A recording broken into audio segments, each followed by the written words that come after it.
جلیل القدر پیغمبر تیر شوی دی. حضرت ابراهیم علیہ السلام با علماء وی چې داغي بدا عادت د ابراهیم علیہ السلام چې د ملمنه بغیر به روټه نه خوړله. چې کله د روټه ټیم براغي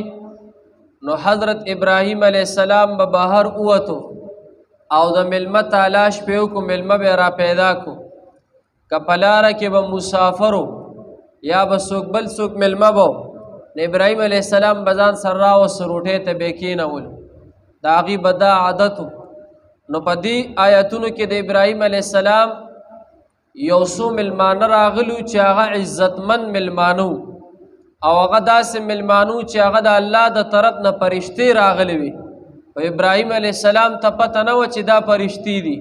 هغه فرشتي د انسانانو په شکل کې راغلي وي او ابراهیم علیہ السلام سره کېناستل. ابراهیم علیہ السلام ته پته نه و چې دا فرشتي دي. نو ابراهیم علیہ السلام فورا لاړو کور ته او د ملمنو د پاره سدي یو خوراک انتظام وکړلو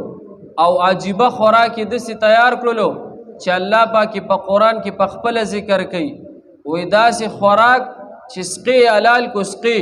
او د سقي غوخه چې دی دا اوچ سره کړله او ملمنو ته مخامخ کې خودله. ابراهیم علیہ السلام ته پته نه و چې دا فرشتي دي او زمون پښتانه په ملمه باندې خپکیږي چې ملمه کله ووري چې ملمه را روان دي. نو چې نن سبا خو د ټلیفون دور دی الکه کوم ځای کې چې دی پیش چې دی خو برازي روټه بخوري نو شل بهانه وته په موبایل باندې وکي او کمل مراشي په خیر نو بخامخ په ته خوشحاليږي خو چې غاړه ور کې دا تندې بتریو کی نو کور والا تبلا تندې تری دا نه سړی زوی بیا راغی وای کنه وای داسې ملمت بل تندې نه تریو کې. ابراهیم علیہ السلام بدا عادتو چې ملمه بسنګ راغی نو هغه به ملمه ته دا نه ویل چې خوراک ته دې زړه کېږي او که نه کېږي بس به فورا کور ته لاړو د خوراک انتظام به یې کولو. او موږ پښتانه سې وو هلکه ایسار شه که نه چای به دې څښلې وه چای څکې نه دې ورته چای څکې نه نو هغه ورته د اول نه په نفي کې دغه ورکړي چای څکې نه نو هغه هم وایي نه. دا خو د ملمه ست نه دی لکه حالان کې د ملمه سره علما وایي چې د ملمه سره لکه خپل نصیب راځي د ملمه سره شل برکتونه راځي. په خبره باندې پیش ولکه نو ابراهیم علیہ السلام فورا کور ته لاړو. چې کور ته لاړو نو د خوراک انتظام یې وکړلو غوښه د سقي سره کړله او ملمنو ته مخامخ کېښودله. چې ملمنو ته مخامخ کېښودله نو تاسو ته مه وي چې هغه څو هغه فرشتې وي او فرشتې خو زمونږ په شانتې خوراک نه کوي. د فرشتو خوراک څه دی هغه ذکر اذکار دی د الله پاک عبادت دی. نو فرشتو خوراک نه کولو. ابراهیم علیہ السلام خفه شو چې دا خو داسې ناشنا مخلوق دی چې ما ورته خوراک کېښودلو او دوی دا خوراک نه کوي. ابراهیم علیہ السلام ورته وی قوم منکرون تاسو خو ناشنا خلک یې تاسو دا خوراک ولې نه کوئ. نو ابراهیم علیہ السلام فرشتې ورته وی هغې ورته وی ابراهیم علیہ السلام ته قالو لا تخف ته مه یریږه ته خفه کېږه مه یریږه وبشروه بغلام علیم. وی ابراهیم علیہ السلام ته وی وی ته یریږه ما وی تا ته مونږ زیری درکو زیری خوشخبری درله درکو چې تاله به الله پاک زوی درکوي. څه به درکوي لکه زوی به درکوي. نو واوره ابراهیم علیہ السلام چې ملمانه کېنولو نو داسې یو بیټک غونتی په هغې کې کېنولو. نو پخوا خو داسې پخې آبادي نه وي داسې مضبوط آبادي خو نه نو ابراهیم علیہ السلام ته چې کله فرشتو دا خبره وکړه چې تاله به الله پاک زوی درکوي او هغه زوی چې دی دا هغه به نومي حضرت اسحاق علیہ السلام. نو د ابراهیم علیہ السلام بیبي په کور کې وه خو د کور سره خوا کې نږدې بیټکو. نو دا خبرې واورېدلې چې دا خو فرشتې راغلي دي او فرشتې مې خاوند ته وایي چې تاله به الله پاک زوی درکوي. د ابراهیم علیہ السلام اولاد نو تر دغه وخته پورې اولاد نو.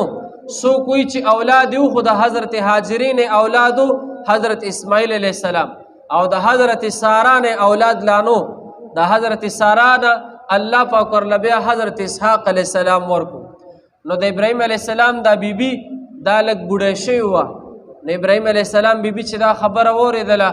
چې الله پاک به موږ له زوی راکوي او دا خو د فرشتو د طرف نه خوشخبري دی واورېدله نو د خپل تندي له څه دی لکه داسې ټسې ورکو دی قرآن کې الله پاک ذکر کړي فسوکت وجهها الله پاک وی د خپل تندي له سره دا سټه ورکو د خوشاله نه او دې مویل وقالت عجوز عقیم وی زه خو بوډه یم او شندم یم مال به الله پاک څنګه زوی راکړي ابراهیم علیه السلام ته فرشتو ورته وویل چې الله پاک به تعالی زوی درکوي او نیکعمله زوی به دي هم پیغمبر وي تم پیغمبري زوی به دې پیغمبر وي او الله پاک به تعالی څه دی لکه زوی به درکوي نو یو خو دې آیتونو یو څو خبرې معلومې شولې چې د میلمخ اکرام کول پکار دي دویمه دا معلومه شوله چې د چا بچي نشته اولادي نشته الله نه دی غواړي د الله نه دی تمه ساتي الله به ورله بچي ورکي په خبره باندې پیښ وی لکه ابراهیم علیه السلام ښځه شنډه و شنډه عقیم ویل کېږي شنډې ته او عجوز ویل کېږي بوډۍ ته بوډۍ زنانه او بیا شنډه زنانه دا بچي نه راوړي لیکن چې الله پاک وغواړي نو بوډۍ لم زوی ورکولی شي شنډې ښځې لم څه دی لکه اولاد ورکولی شي لکه د ابراهیم علیه السلام ښځې ته څه دی چې بچي ورکړل حضرت زکریا علیه السلام ښځه د 90 سالو وه او زکریا علیه السلام چې دی د 120 سالو بچی نو خو لیکن الله پاک نے سوال وکړو او څنګه سوال وکړو وی رب لا تذرنی فردا وانت خیر الوارثین اے الله ته بهترین وارث ورکوونکی ذات یا الله مال اولاد راکې زکریا علیه السلام چې څنګه دا سوال وکړو الله پاک ورته فرشته راولېږله وی د ستا به زوی پیدا کېږي تاله به الله پاک زوی درکوي د هغه به نوم حضرت یحیی علیه السلامي ګوره د زکریا علیه السلام عمر څومره 120 سالو د ښځې عمر څومره 90 سالو او د هغه ښځم چې دی نو بوډۍ وه او قرآن کې الله پاک ذکر کړي عقیم هغه ښځم چې دی شنډه وه بچي د اول نه راوړل لیکن الله ته سوال وکړو الله پاک ورله څه دی لکه بچي ورکړل موږ خلک د الله نه غواړو نه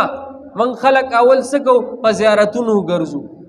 لاړ شو په زیارتونو ګرځو په ځان دا ښځې دا کاڼي ټکوي را ټکوي او وروره دا کمیسونه دا پرتګونه چې زیارتونو دی اونو ته ولي دا شریعت کې نشته دا ګرباتې دي چې زیارتونو ته وړي او دا لواګانې دي چې زیارتونو ته وړي هلکه زه تاسو نه تپوس کوم تاسو که خیال کړي دا چرګه نه ده چرګه چېرته زیارت ته تللې ده لکه چرګه چېرته زیارت ته تللې ده چېرته یې کاڼي په ځان ټکولي دی لکه چېرته چې دی ګرباتې په زیارت کې بلي کړي دی لکه نه هلکه او چرګه چې پانډو کینی څومره ډېر بچي روړ ښه ډېر بچي روړ یو لوی سیلو پسې رواني په خبره پیښ وی لکه دا بچي دا اولاد دا الله پاک ورکوي الله نه غوښتل پکار دي په خبره پیښ وی لکه الله جل شانه نه څه دی لکه غوښتل پکار دي ابراهیم علیه السلام یو ځل یې داسې راووتو د روټۍ ټیم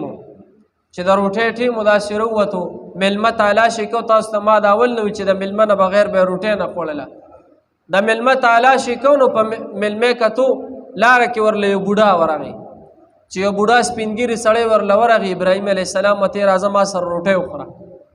او هغه بوډا سپین ږیري چې دی نو هغه لا په دغه ټیم کې په ابراهیم علیه السلام باندې ایمان نه راوړی هغه د نمرود د ډلې نه نو هغه بوډا ابراهیم علیه السلام سره روان شي ابراهیم علیه السلام چې خپل بیټک ته خپل حجرې ته یې راوستو روټۍ یې څنګه مخامخ کېښودله نو بوډا چې دی به ډایرک کلمه وي نه ویله ډایرک یې شروع کړه خو د نمرود د ډلې نه خو ایمان لا نو راوړی نو هغه په روټۍ باندې شروع واچوله ابراهیم علیه السلام وله د لاس داسې کلک ونیو ورته یې وی کلمه ووایه د الله پاک نوم واخله بیا به روټۍ باندې شروع کې ابراهیم علیه السلام وله د لاس نیولې هغه بوډا په هغې خفه شو ابراهیم علیه السلام ورته لږ زورنې سره لږ سختې سره خبرې وکړې وی کلمه ووایه دا رزق خو موږ له الله پاک راکړی دا الله جل شانه په نوم باندې څه شروع وکړه هغه بوډا خفه شو په دې خبرو باندې هغه روټۍ موټۍ پرېښودلو لاړو ووتلو چې لاړو ووتلو ابراهیم علیه السلام داسې ناست دی الله پاک خو دا منظر لیدو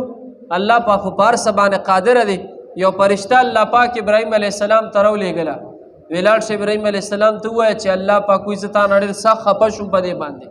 دې خبرې ته خیال دی یا الله پاک وایي چې زه تا نه په دې باندې ډېر سخت خفه شوم چې دا بوډا راغی تا ته مې کېنو د ستا میلمه مې کو او الله پاک وایي چې دې بوډا له به ما روزانه رزق ورکولو روزانه ورله زه رزق ورکوم اگر که دا انسان زما نافرماني کوي په ما باندې ایمان نه لري خو الله پاک وایي زه ورله رزق ورکوم او ابراهیم علیه السلام ته ده ووایه چې نن مې د ستا میلمه کړلو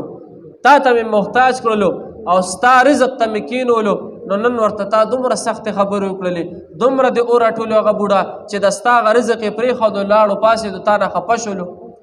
ګوره ابراهیم علیه السلام چې دا سختې خبرې واورېدې لاړو پاسېدو چې دا خو ما نه الله پاک خفه شو لاړو پاسېدو هغه بوډا تالاشې کو په لارو کوڅو کې کتل هغه میلمه یې را پیدا کړلو میلمه ته وایي زه درته منت کوم زاري کوم ما سره واپس لاړ شه بغیر کلمې دا روټۍ وخوره راشه ما سره واپس لاړ شه کلماړو وایه ما بابا ورته وایي دا راته ووایه چې اوسه پورې دې راته چې بغیر د کلمې نه بې خورې نه کلمه به وې اوس راته یې چې کلماړو وایم او خوراک را سره وکړه دا ولې او دا رالې راپسې ولې ابراهیم علیه السلام ورته دا خبرې پرېږده خو ما سره لاړ شه هغه ورته نه ما ته به دا راز وی دا ته ما پسې دا دومره په تیزۍ سره دا دومره په منډه ولې رالې او اوس راته چې کلماړو وایم روټۍ را سره وخوره ابراهیم علیه السلام ورته وایي داسې چل دی وی ته چې کله زما د بیټک نه زما د حجرې نه داسې ووتلې خپه او تا ما سره خوراک ونه کړو تا ته ما یو څو سختې خبرې وکړلې نو الله پاک فرشته راولېږله او الله پاک ما نه په هغې باندې ډېر خفه شو الله پاک ما ته سخته زورنه راکړه هغه بوډا چې دا خبرې واورېدلې چې ښه ده زما د وجې نه یو پیغمبر ته الله پاک داسې سختې خبرې وکړلې نو هغه بوډا د ابراهیم علیه السلام د دې اخلاقو نه او د دې خبرو نه او د الله پاک د رحم نه متاثره شلو و یاره ما ته هم کلمه ووایه چې زه ستا په دې دین کې داخل شم هغه بوډا ایمان راوړو په ابراهیم علیه السلام باندې نو لکه عرض مې دا دی چې ابراهیم علیه السلام څه دی لکه ډېر میلمه دوست و میلمه دې راشي نو میلمه ته به لکه څه دی تندې به نه تریو کوو په میلمه باندې به د خپل وس مطابق خوراک کوو خو یو اخیري خبره درته کوم هلکه د میلمه دپاره دا آداب دي آداب چې میلمه به چا کره ډېر دیره کېږي نه میلمه به هم څه دی لکه چا کره ډېر به دیره کېږي نه بعضې میلمه داسې چې په هغه په قربه باندې څه دی لکه بوج شي 2 ورځې 3 ورځې دا د میلمه حق دی او بیا د هغې نه پس چې دی لکه بیا چې په میلمه باندې کم خوراک کې دا صدقه ده خو میلمه لم پکار دي چې چا کره دومره ډېر دیره کېږي نه چې یو سړی غریب وي نو د هغه د وس مطابق د هلته ټیم تېروي چې یو سړی مالداري د هغه د مالدارۍ مطابق د هلته ټیم تېروي او چې یو سړی غریب دی ته ورکره دیری او په هغه باندې بوجي او هغه له څه خرچه هم نه ورکوي نه ورسره څه وړه منې نه ورسره څه بل څه منې نو بیا په قربه باندې بیا بوج کېږي که نه لکه نو بیا داسې میلمه څه دی لکه د قربه دپاره لکه بیا څه دی بیا غضب ګرځېږي نو چا باندې به لکه څه دی ځان به پې بوج کوی نه ډېر ښه لکه صحیح ده سبق ته ګورئ هل اتاک حدیث ضیف ابراهیم المکرمین آیا راغلی ده تا ته خبره د میلمنو د ابراهیم علیه السلام چې عزتمندو اذ دخلوا علیه فقالوا سلاما کله چې ورداخل شول په ده باندې دا میلمانه فقالوا نو ویل د میلمنو سلاما سلام دی وي په تا باندې ابراهیم علیه السلام قال سلام اویل ورته ابراهیم علیه السلام ورته په جواب کې هغه ورته هم د سلام جواب ورکو قوم منکرون اویل د چې دا خو یو قوم ناشنا دی فرعا فسراغ ابراهیم علیه السلام الى اهله خپل کور ته فجاء بعجل سمین پس راوړو یو ورته یو سقی سرب په غوړو کې پوخ کړی شوی فقربه الیهم پس کې ښودلو د هغې ته مخامخ قال ویل ورته ابراهیم علیه السلام الا تاکلون آیا تاسو نه خورئ فاوجس منهم خیفة نو پټ یې کړه د ده نه یره قالو ویل ورته ابراهیم علیه السلام قالو ویل ورته هغې فرشتو ورته وویل لا تخف مه یریږه وبشروه بغلام علیم زیرې ورکو ابراهیم علیه السلام ته په یو هلک هوښیار سره فاقبلت امرأته پس مخې ته راغله دا خبره پس مخې ته راغله د ابراهیم علیه السلام بیبي فی سرة چې خبرې کولې فسکت وجهها پس وی وخلو د خپل تندي لره وقالت عجوز عقیم اویل د ابراهیم علیه السلام دی بیبي چې زه خو یو بوډی یم او شنډه یم قال اویل هغوی کذلک همدا رنګ همدا شانتې ویلي دي ستا رب قال ربک ویلي ستا رب انه بشک الله تعالی هو الحکیم العلیم حکمت والا دی او علم والا ذات دی صدق الله العظیم الحمد لله رب العالمین والعاقبة للمتقین والصلاة والسلام على اشرف الانبیاء المرسلین وعلى آله الطیبین وعلى آله وصحبه اجمعین خالق العزال مونږ چې سویل که زمونږ نه څه کمی شوي یا الله ته مونږ ټول معاف کړي یا الله مونږ ټول نه درس په خپل دربار کې قبول کړي خدای زمونږ د ټولو ګناهونه معاف کړي یا الله زمونږ د ټولو د مور او پلار ګناهونه معاف کړي یا الله د ټول امت مسلمه ګناهونه معاف کړي خالق العزال دا کم ناس مشران کشران ځوانان خدای پاک د ټولو زندګۍ کې برکت کړي د چا څه مشکلات ختم کړي چا څه پریشانۍ ختم کړي او یا الله زمونږ د ټولو مغفرت نصیب کړي خدای زمونږ د ټولو بخښنه نصیب کړي یا الله چا چې د روژې په دې میاشت کې څه قسمه اعمال کړي دي ذکر اسکار یې کړي دي تلاوتونه یې کړي دي ختمونه یې کړي صدقات یې کړي دي یا الله دا ټول نیک اعمال په خپل دربار کې قبول کړي اللهم حسن مرادنا ويسر امورنا بجاه حبيبك ونبيك ورسولك وصلى الله تعالى على خير الخلق محمد وآله وصحبه